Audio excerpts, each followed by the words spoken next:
आज हम बात करेंगे, कोई मैच के बारे में बात नहीं करने वाले हैं, और अभी जो बाद में जो मैच होगा उसके बारे में बाद में हम देखेंगे। उससे पहले हम बात करेंगे कि जो भारत वर्ल्ड कप हारी है और क्यों हारी है, इसके पीछे क्या रीज़न रहा है, और हमारे जो प्रेडिक्शन हुए थे उस प्रेडिक्शन के बावजूद क्या कमियां रही और उसमें हम अच्छा प्रदर्शन नहीं कर पाए, इसके पीछे कारण बात करेंगे। तो सबसे पहले मैं आपको बता देता हूं कि मैंने आपको क्या प्रेडिक्शन दिए थे इस वर्ल्ड कप में। मैंने आपको कहा था रोहित शर्मा और शुभम गिल अगर भारत बैटिंग करे या सेकंड बैटिंग करे, मैंने आपको इस तरह से समझाया था।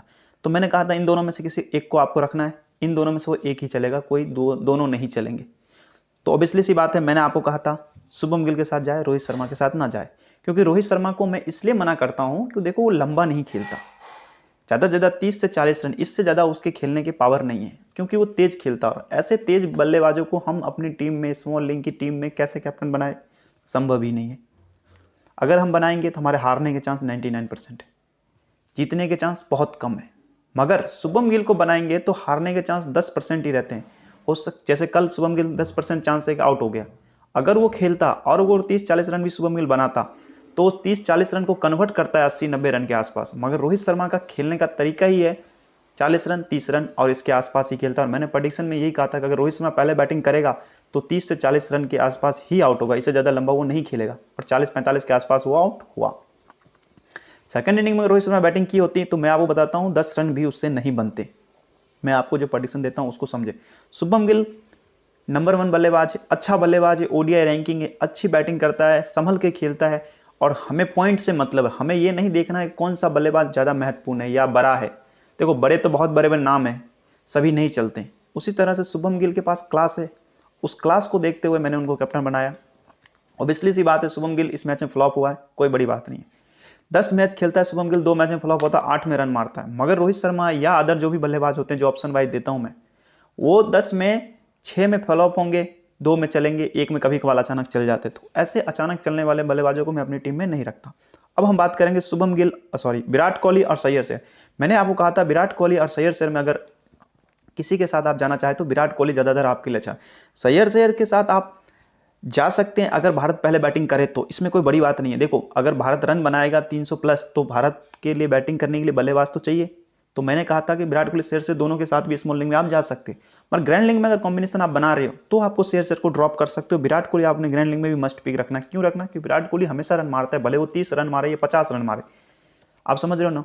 और वो 50 रन के आसपास मारता ही हो, 30-40 पे कभी आउट नहीं करता। अगर उसको शुरुआत मिल जाती है तो वो अपना कम से कम 50 प्लस ही मारता है विराट कोहली। इसलिए मैं अपनी टीम में हमेशा विराट कोहली को रखने को कोशिश करता। सैयद शेर का मैंने मना किया था ग्रैंड लीग में, मैंने कहा था आप कॉम्बिनेशन बना के सैयद शेर को ग्रैंड लीग में हटा भी सकते हैं, और कुछ लोगों ने बनाया और कुछ लोगों ने रखा, कुछ लोगों का इस तरह से टीम बनाई।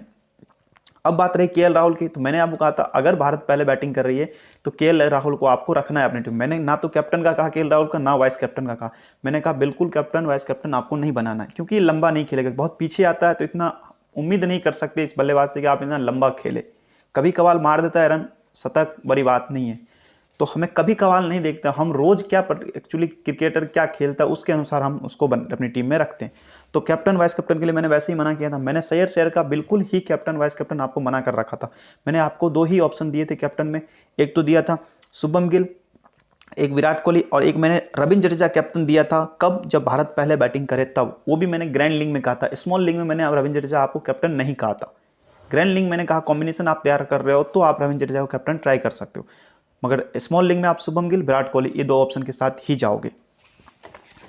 अब रही बात बॉलिंग सेक्शन है भारत की तरफ से, तो देखो, और मैंने बॉलिंग जाने से पहले मैं आपको बता दूं सूर्य कुमार यादव, मैंने आपको बिल्कुल साफ कहा था कि सूर्य कुमार के बारे में मैंने जब वीडियो बनाई थी तो उस वीडियो में मैंने सूर्य कुमार के बारे में कोई चर्चा ही नहीं की, क्योंकि मुझे पता है स्मॉल लीग के लिए तो एकदम ही बकवास खिलाड़ी है। स्मॉल लीग में ना तो सूर्य कुमार यादव की कभी जगह बनी है ना कभी बने, बहुत पीछे आता है, तो हम अपनी टीम में रखते ही नहीं है बिल्कुल। ग्रैंड लीग कॉम्बिनेशन में अगर आपने खिलाया, और मैंने भी 1-2 टीम में अपने ग्रैंड लीग कॉम्बिनेशन में दिया, मगर अपेक्षा के खिलाफ ही उतरा, क्योंकि भारत ने अच्छा प्रदर्शन नहीं किया। और इस बल्लेबाज से आप यही उम्मीद कर सकते हो कि या तो तेज खेले या आउट हो, और ये तेज खेलने की कोशिश में शॉर्ट गेंदों पे, मतलब कह सकते हो स्लो गेंदों पे आउट हो गया। अब रही बात बॉलिंग सेक्शन, तो मैंने आपको कहा था मोहम्मद शमी चाहे भारत पहले बॉलिंग करे या सेकंड बॉलिंग करे, मोहम्मद शमी फॉर्म में है, आपको इसको नहीं छोड़ना है, अपनी टीम में जरूर रखना है। मोहम्मद शमी ने अच्छा प्रदर्शन नहीं, ठीक ठाक प्रदर्शन किया। रही बात जसप्रीत बुमराह, मोहम्मद सिराज, तो वीडियो में मैंने खुल के कहा था चाहे भारत पहले बॉलिंग करे या सेकंड बॉलिंग करे, तो जसप्रीत बुमराह, मोहम्मद सिराज में से किसी एक को ही खिलाना है, दोनों को आपको नहीं खिलाना।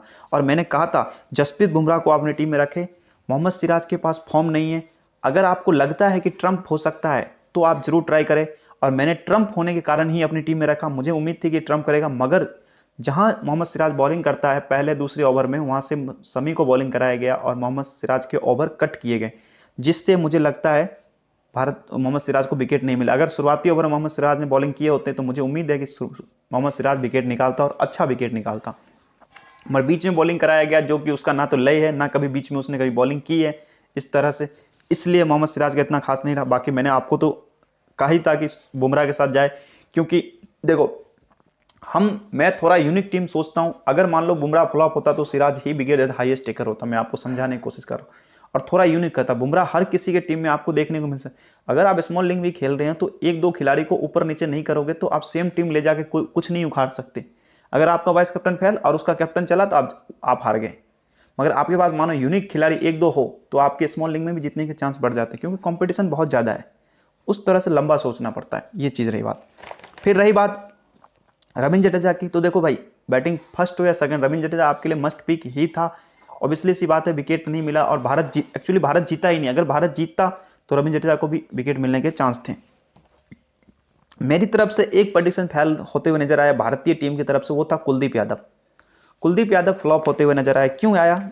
मैंने आपको कहा था कि सेकंड इनिंग में कुलदीप यादव, अगर भारत सेकंड इनिंग बॉलिंग करे तो कुलदीप यादव को आपको लेना है, सेकंड इनिंग में विकेट लेगा। बॉलिंग की अच्छी, ऑब्वियसली सी बात है, भारत ऑस्ट्रेलिया ने अच्छी बैटिंग की तो कुलदीप यादव को विकेट नहीं मिला। ये मेरा प्रेडिक्शन फेल हुआ।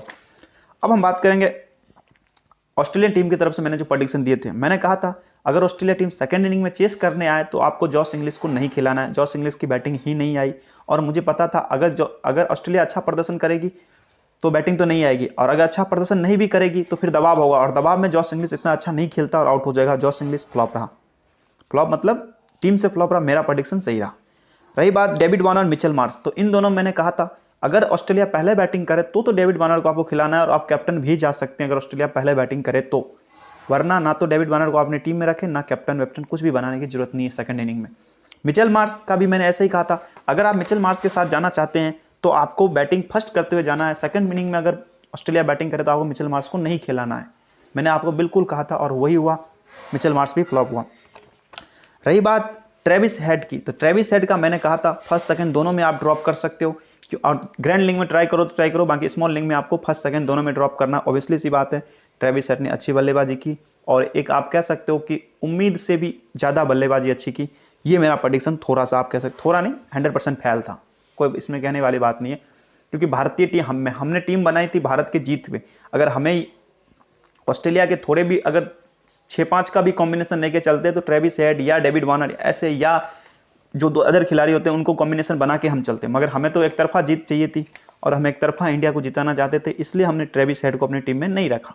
ये हमारे कुछ सोचने का तरीका होता है, और उसी हिसाब से हम खेलते हैं।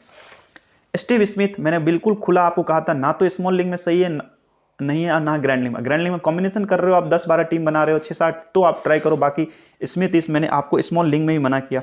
बड़े बड़े फैंटेसी वाले, जितने भी बड़े फैंटेसी वाले लगभग सब ने आपको स्मिथ दिया होगा, क्योंकि सबको उम्मीद थी कल स्मिथ बड़े मैचों का खिलाड़ी है, मारेगा।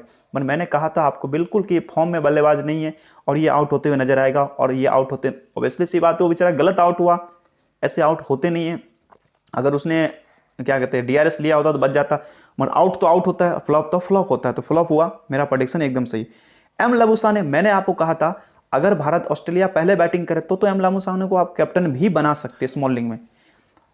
अगर सेकंड बैटिंग करें तो आपको सिर्फ टीम में रखना है, कैप्टन और वाइस कैप्टन बिल्कुल नहीं बनाना है। एम लबुसाने का मैंने आपको प्रेडिक्शन दिया था, ये बंदा रन मारता है, चाहे भले ऑस्ट्रेलिया फ्लॉप हो जाए पूरी टीम तो भी ये रन मारता है। ये अच्छा खिलाड़ी है और मेरा फेवरेट खिलाड़ी है। जैसे फेवरेट खिलाड़ियों में लिस्ट में सैयद शेर हुआ, एम लबुसाने हुआ, आरविन DSR हुआ, ऐसे कुछ खिलाड़ी हैं, एडम मार्कम भारत की तरफ से, विराट कोहली, या आप KL राहुल कह सकते हो। ऐसे बहुत सारे खिलाड़ी हैं, और भी मैं टीम का नाम बता सकता हूँ, जो मेरे प्रोटेक्टेड खिलाड़ी होते हैं, और वो एक्चुअली अपने पॉइंट देते हैं कि एग्जैक्ट ये अपने को पॉइंट दे ही देंगे। हर मैच में आउट नहीं होते, बहुत कम मैचों में इनके आउट होने के चांस होते हैं।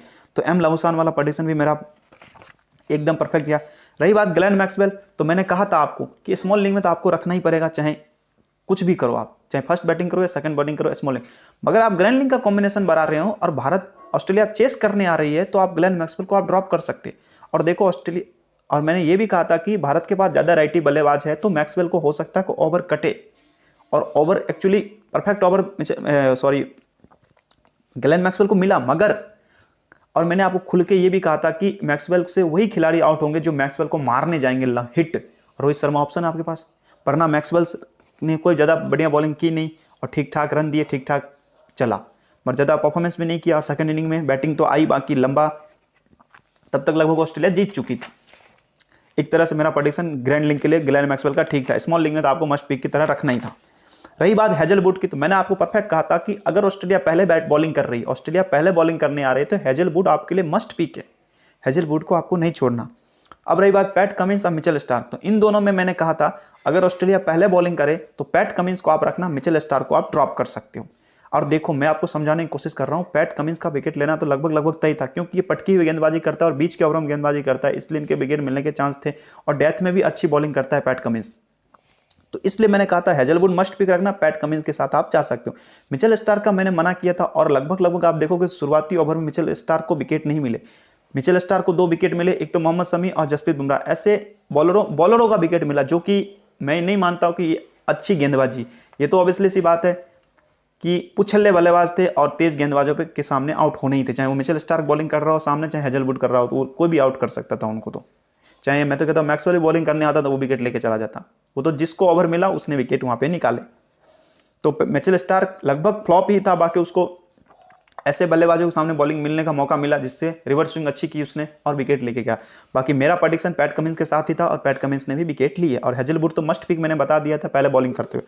रही बात एडम जंपा की, तो मैंने कहा था अगर ऑस्ट्रेलिया पहले बॉलिंग करे तो एडम जंपा को आपको बिल्कुल अपनी टीम में नहीं रखना। ग्रैंड लीग कॉम्बिनेशन बना रहो, ट्राई करो, बाकी स्मॉल लीग में आपको बिल्कुल नहीं रखना। एडम जंपा फ्लॉप होगा। एडम जंपा को एक ही विकेट मिला, 2 विकेट मिलते हैं किसी भी बॉलर को तभी वो खिलाड़ी एग्जैक्ट ड्रीम टीम का मेंबर बनता है, 1 विकेट से ड्रीम टीम का मेंबर नहीं बनता, ये आप ध्यान रखना। जैसे मोहम्मद सिराज को 1 विकेट लास्ट में मिल गया तो वो टीम का मेंबर नहीं बना, मोहम्मद सिराज फ्लॉप ही है, उसी तरह से एडम जंपा फ्लॉप ही है। अगर एडम जंपा 2 विकेट लेके जाता तो अपन कहते कि चला ठीक बॉलिंग की, तो एडम जंपा फ्लॉप हुआ, मेरा प्रेडिक्शन एकदम सही हुआ। मेरे ओवरऑल 2 प्रेडिक्शन फेल हुए, एक तो ट्रेविस हेड का फेल हुआ और एक कुलदीप यादव का फेल हुआ। देखो अगर भारत जीतती, मैंने टीम कुलदीप यादव या चाहे मोहम्मद सिराज को अपनी टीम में इसलिए ट्राई किया कि मुझे पता था मोहम्मद सिराज शुरुआती ओवर में गेंदबाजी करेंगे और मोहम्मद सिराज लेफ्टी के लिए ज़्यादा घातक साबित होता है शुरुआती ओवर में। ऑब्वियसली सी बात है सिराज से बॉलिंग कराया ही नहीं गया, क्यों नहीं कराया गया भगवान जाने, मुझे नहीं पता इसके बारे में। और भारत के हारने के चांस में ट्रेविस हेड का बड़ा हाथ है। अगर ट्रेविस हेड जल्दी आउट होता तो भारत ये मैच लगभग 90% जीतती, क्योंकि ग्लेन मैक्सवेल या जॉस इंग्लिश के पास इतना पावर नहीं है कि वो भारतीय बॉलरों के सामने, स्पिनरों के सामने लंबे हिट मार दे। ये मैं चीज़ आपको समझाने की कोशिश करा। आपने पूरे 10 मैच देखे होंगे, भारत जो 10 मैचों को जीत के आ रही है तो उसमें हमेशा शुरुआत जसप्रीत बुमराह और मोहम्मद सिराज ही करता है। लेफ्टी को मोहम्मद सिराज अच्छी बॉलिंग करता है और विकेट भी लेता है। और अभी जो चेन्नई में जो मैच हुआ था भारत का ऑस्ट्रेलिया के साथ, उसमें भी मोहम्मद सिराज ने पहले बॉलिंग की थी बुमराह के साथ और विकेट निकाले थे 2, तो भी मोहम्मद सिराज को पीछे फेंका गया और मोहम्मद शमी के साथ आया गया। ऑब्वियसली सी बात है मोहम्मद शमी बीच के ओवर में बॉलिंग करता है, ना कि शुरुआत में गेंदबाजी करता है। आप कुछ चीज़ समझे, अब क्यों नहीं कराया गया वो मुझे नहीं पता। तो मेरे 2 प्रेडिक्शन ओवरऑल ट्रेविस हेड वाला और कुलदीप यादव वाला फ्लॉप हुआ। ग्रैंड लीग के कॉम्बिनेशन बनते दोस्तों, ग्रैंड लीग में अपन खिलाड़ी जो कम सेलेक्टेड होते हैं या जिस खिलाड़ी की बैटिंग आने के चांस होते हैं उन पे दाव ग्रैंड लीग में भी खेला जाता है। अब जॉस इंग्लिश में आप ग्रैंड लीग पे दाव खेल रहे हो, आप सही नहीं कर रहे हो, क्योंकि उसके बैटिंग के चांस नहीं है। केएल राहुल, मैंने कहा था बैटिंग भारत पहले करेगी, रन मारेगा, बंदे ने रन मारे।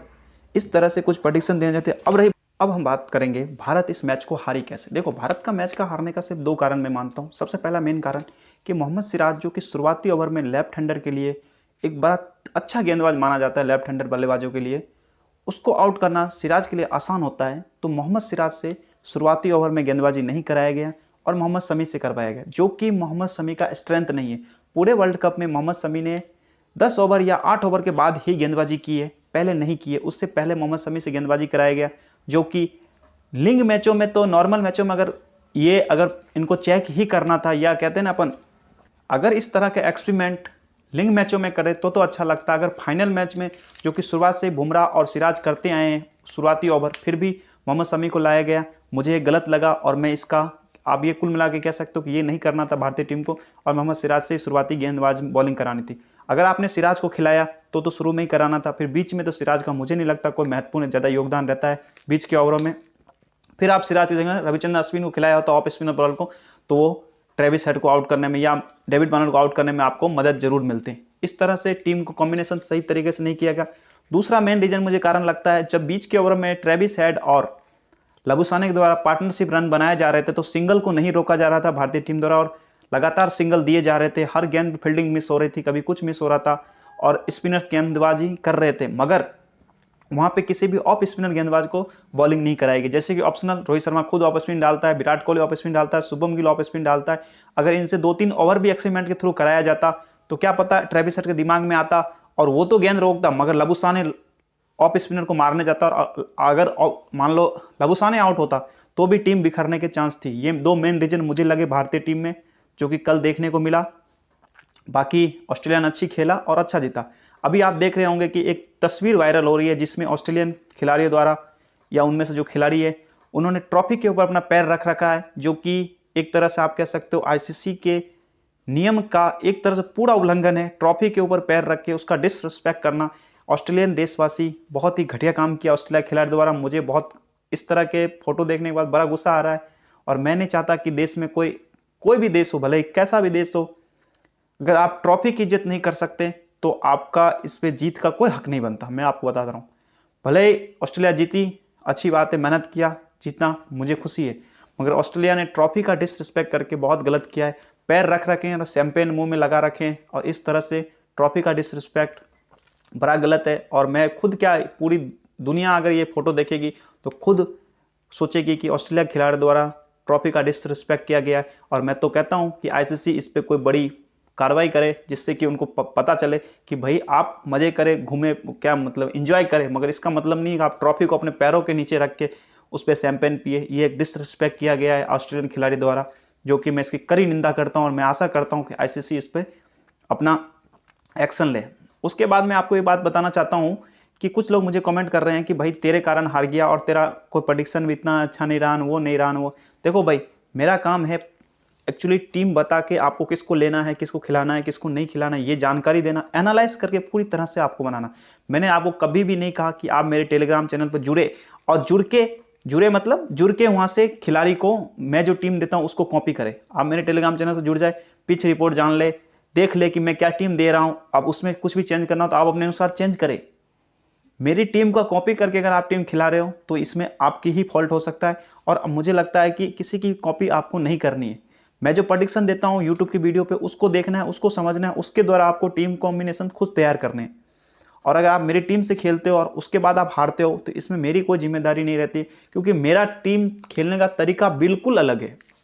मैं जो अपनी टीम खेलता हूँ बिल्कुल अलग खेलता हूँ, मैं रिस्की खेलता हूँ। सभी को मैं चाहता तो बुमराह को मैं भी ले सकता था, ऐसा बात नहीं अपनी टीम स्मॉल लीग में। मैंने फिर भी मैं मोहम्मद सिराज को लिया, क्योंकि मुझे उम्मीद थी कि मोहम्मद सिराज शुरुआती ओवर में गेंदबाजी करेगा, लेफ्ट हैंड बल्लेबाजों को आउट करेगा और 2-3 विकेट उसके आ सकते हैं। ऑब्वियसली बॉलिंग नहीं कराया गया, वो बात अलग है। तो मेरा खेलने का बिल्कुल तरीका अलग है। और मैं, ऐसा नहीं है कि जो सेम लोग टीम बना रहे हैं, विराट कोहली को कप्तान तो मैं ही विराट कोहली को बना दूँ, या लोग सब बना रहे हैं डेविड वार्नर को कप्तान तो मैं ही डेविड वार्नर को, सब मिचेल मार्श को बना रहे थे मिचेल मार्श को मैं ही बना दूँ। नहीं, मेरा खेलने का पूरा तरीका अलग है। मैं अपने रिस्क पे खेलता हूँ, मैं अपने रिस्क पे टीम देता हूँ। आप मेरी वीडियो को जो देखते हैं उसको समझ के अपनी टीम बनाएं और उससे पूरा नॉलेज प्राप्त करें कि कौन सा खिलाड़ी एक्चुअली में इंपॉर्टेंट है।